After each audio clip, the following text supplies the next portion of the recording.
That night, the rain was relentless. It wasn't the gentle kind of rain that soothes the air and passes quietly. It was heavy, loud, almost violent. The wind pushed sheets of water across the street, and thunder rolled in the distance like a warning. My wife, heavily pregnant and only weeks away from giving birth, stood under the small roof of our front porch, watching the storm with one hand resting protectively on her belly. She said later that she almost didn't see him. In the dim light near the edge of our yard, beneath a clump of wet grass, there was a small shape barely visible through the rain. At first, she thought it was debris blown in by the wind. But then it moved. Just slightly. She called my name, her voice urgent but trembling. When I stepped outside, the cold rain hit my face instantly. I followed her finger, squinting through the downpour. And there he was, a tiny puppy, curled into himself, shaking violently. His fur was soaked, flattened against his fragile body. He looked impossibly small against the storm, like something the world had forgotten. There was no collar. No box. No sign that anyone had planned to come back for him. He had been left there. My wife didn't hesitate. Despite her swollen belly and the discomfort she carried every day, she stepped forward first. I ran out into the rain, scooped the puppy into my arms, and brought him inside. His body felt icy. He was trembling so hard I could feel it through my jacket. We wrapped him in dry towels and turned up the heat. My wife sat carefully on the couch and held him close to her chest, her hand resting gently over his tiny body.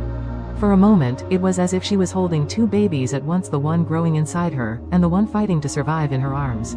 We warmed some milk and fed him slowly. At first, he was too weak to respond. Then, instinct took over. He drank in small, desperate gulps, as if he had been waiting for this chance. The storm continued outside, but inside our home, something changed. The house felt fuller. Quieter, but fuller. Over the next few days, the puppy slowly regained strength. He began to move more confidently, exploring the living room with clumsy little steps. He followed the sound of our voices, curling up at my wife's feet wherever she sat. It was as if he had already decided this was home. My wife would talk to him while folding baby clothes or preparing the nursery. She would smile and say, "You'll meet your little brother soon." And somehow, the puppy seemed to listen. When our child was finally born, the house transformed once again. Sleepless nights, soft cries, tiny hands grasping the air, everything felt fragile and new. I worried at first about how the puppy would react. He was still young himself, still learning. But I didn't need to worry. From the very first day we brought our baby home, the puppy approached slowly, cautiously. He sniffed the blanket, wagged his tail gently, and then lay down beside the crib as if taking on a silent responsibility. He became a guardian without being asked. As the weeks passed, our son and the puppy began to grow together.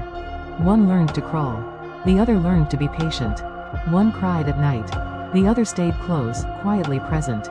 They discovered each other in small ways, tiny fingers reaching for soft fur, warm noses brushing against little hands. There were moments I would stand in the doorway and simply watch them. Two lives that had nearly begun in very different circumstances. One born into safety and love. The other nearly lost in a storm.